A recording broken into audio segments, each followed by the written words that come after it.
कंजूस सास की रसोई। चिन्नू बहुत ही कंजूस औरत थी। इतनी कंजूस कि वो खाने पीने में भी कंजूसी करती थी। लेकिन जब चिन्नू ने अपने बेटे की शादी की और उसकी बहू घर आई, तब चिन्नू की कंजूसी देखकर उसने अपना सिर पकड़ लिया। चिन्नू के घर उसके बेटे प्रकाश को देखने के लिए आज लड़की वाले आ रहे थे। चिन्नू रसोई में मेहमानों के लिए खाने की तैयारी कर रही थी और ये सोच रही थी कि वो मेहमानों को ऐसा क्या खिलाए जो कम से कम पैसों में आ जाए। लड़की वालों को नाश्ते में चाय और बिस्कुट दे दूंगी। ज्यादा पैसे खर्च करने की क्या जरूरत है। शाम को जब प्रकाश को देखने लड़की वाले आते हैं, तब चिन्नू ने उन सबके सामने एक बिस्किट और एक कप चाय लाकर रख दिया। लड़की वालों ने जैसे ही चाय का घूंट पिया तो उसमें ना तो दूध का अता पता था और ना ही चीनी का। प्रकाश भी उस समय वही था। उसने चाय का घूंट पीते ही मां को घूरा, लेकिन मेहमानों के सामने कुछ कह नहीं सका।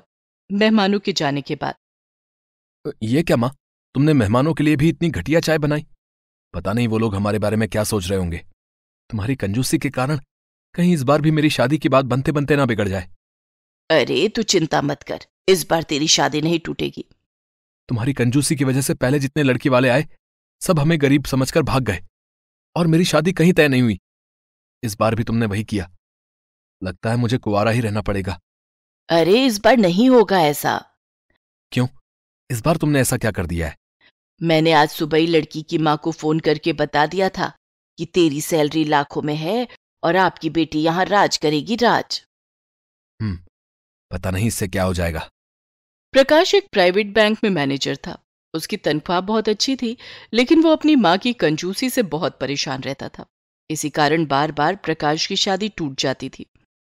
लेकिन इस बार सचमुच प्रकाश की शादी तय हो जाती है। लड़की वालों को प्रकाश बहुत पसंद आया और उसकी जॉब भी। कुछ ही दिनों के बाद प्रकाश की शादी ज्योति से हो जाती है। शादी के बाद अब ज्योति पहली बार ससुराल आती है, तब उसकी सास आरती उतारने के लिए दरवाजे पर आती है। चिन्नू ने आरती की थाली तो सजाई थी, लेकिन उस थाली में दीपक नहीं बल्कि 2 अगरबत्ती जल रहे थे। ज्योति मन ही मन सोचने लगी, माँ जी तो अगरबत्ती से हमारी आरती उतार रही हैं। ऐसी आरती तो मैंने पहली बार देखी है।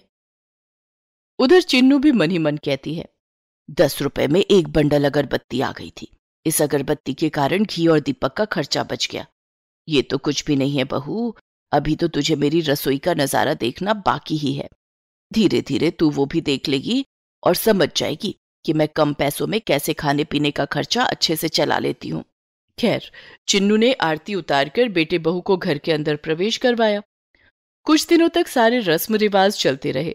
जब सब कुछ हो गया और सारे मेहमान चले गए, तब चिन्नू ने ज्योति से कहा, बहू, कल तेरी पहली रसोई है। सुबह उठकर कुछ अच्छा बना लेना। ये क्या माँ जी, जब सारे मेहमान चले गए तब पहली रसोई होगी? पहली रसोई तो मेहमानों के सामने होनी चाहिए ना। वे लोग भी मेरे हाथ के बने पकवान का स्वाद चख लेते। अरे पागल हो गई है क्या बहू? सारे मेहमानों को खिलाने में बहुत सारा राशन खर्च हो जाता। वैसे शादी में कम खर्चे हुए हैं क्या, जो तू और खर्चे करवाना चाहती है? अभी घर में हम 3 लोग हैं। बहुत कम राशन में तेरी पहली रसोई की रस्म हो जाएगी। रस्म ही तो निभानी है, कोई भंडारा थोड़ी ही करना है।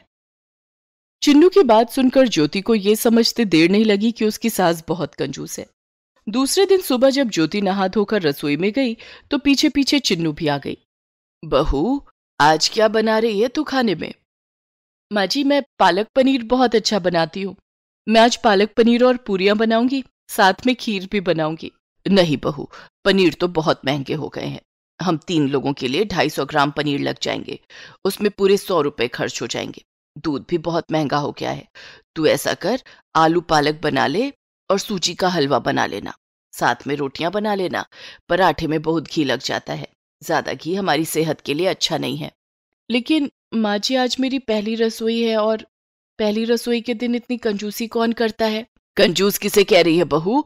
घर चलाना है तो थोड़ा हाथ सिमेट कर चलाना ही पड़ता है, वरना पैसे तो एक दिन में भी खर्च किए जा सकते हैं। पैसों को बचा कर रखना चाहिए, मुश्किल वक्त में काम में आते हैं। जी माँ जी। ज्योति खाना बनाने लगती है। उसने आलू पालक की सब्जी बना ली, लेकिन हलवा बनाने के लिए वो देसी घी और सूजी ढूंढने लगी तो उसे मिला ही नहीं। ज्योति अपनी सास चिन्नू के पास गई। माँ जी, सूजी और देसी घी कहाँ रखा है?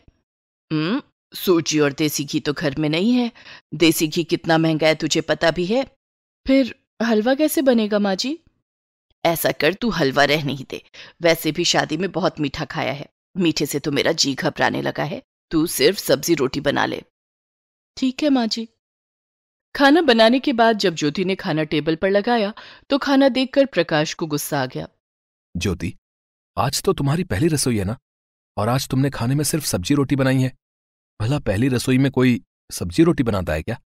मैंने तो सोचा था कि तुम खीर या हलवा और साथ में पूरी बनाओगी, और हाँ, पनीर की सब्जी भी बना लेती। मैं ये सब बनाना चाहती थी लेकिन माँ जी ने मना कर दिया। माँ, कम से कम आज तो अपनी कंजूसी को साइड में रख देती। तुमने ज्योति की पहली रसोई में भी अपनी कंजूसी दिखाई दी। तू चुप कर। तुझे पता भी है शादी में कितने पैसे खर्च हो गए हैं। वो सब हमें अब इसी तरह से मैनेज करना होगा। किस तरह मैनेज करना होगा? खाने में कंजूसी करके? आप अपना मूड क्यों खराब कर रहे हैं?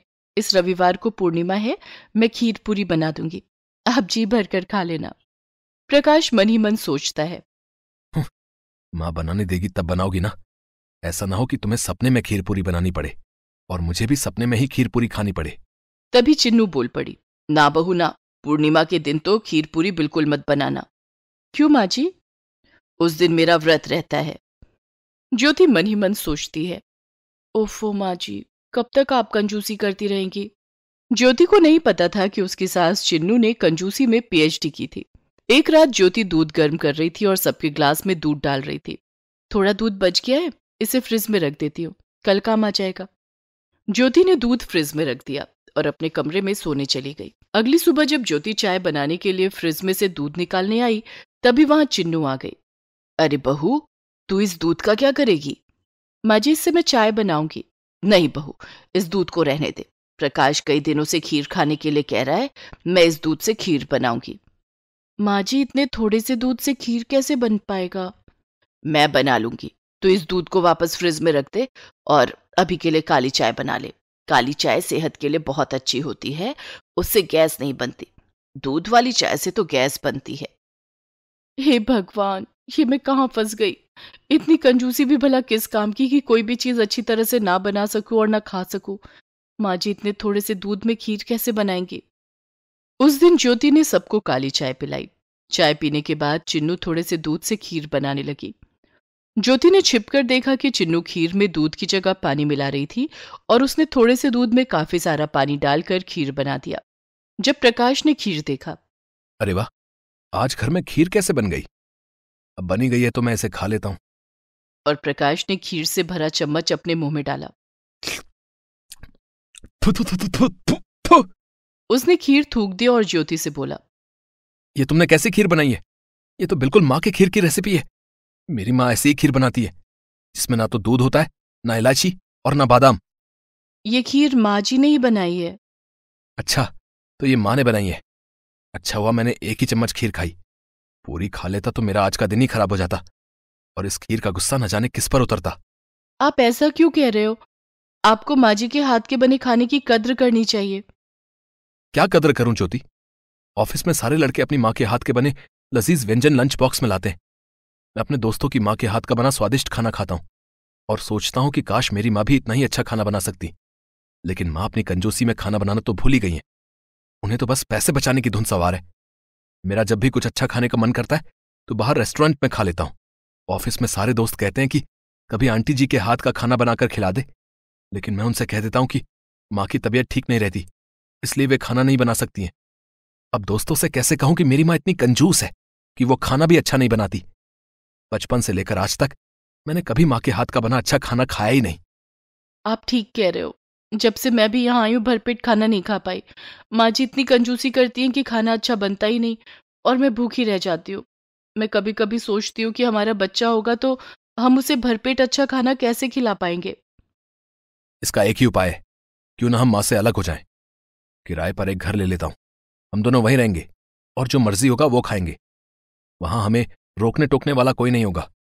ज्योति और प्रकाश की ये बातें चिन्नू सुन लेती है और उसे अपनी गलती का एहसास हो जाता है। प्रकाश और ज्योति, तुम दोनों मुझे माफ कर दो। मुझे एहसास नहीं था कि मेरी कंजूसी एक दिन मुझे अकेला कर देगी। तुम दोनों को जो खाना है, जैसे खाना है वैसे खाओ। अब मैं कंजूसी बिल्कुल नहीं करूंगी, लेकिन मुझे अकेला छोड़कर मत जाओ। माँ जी, हम आपको छोड़कर कहीं नहीं जाएंगे। बहू, तुम दोनों मेरी जान हो, हमेशा मेरे साथ रहना। और आज खाने पर देसी घी का हलवा और पूरी बना लेना। और साथ में शाही पनीर भी। खाने का मजा दोगुना हो जाएगा।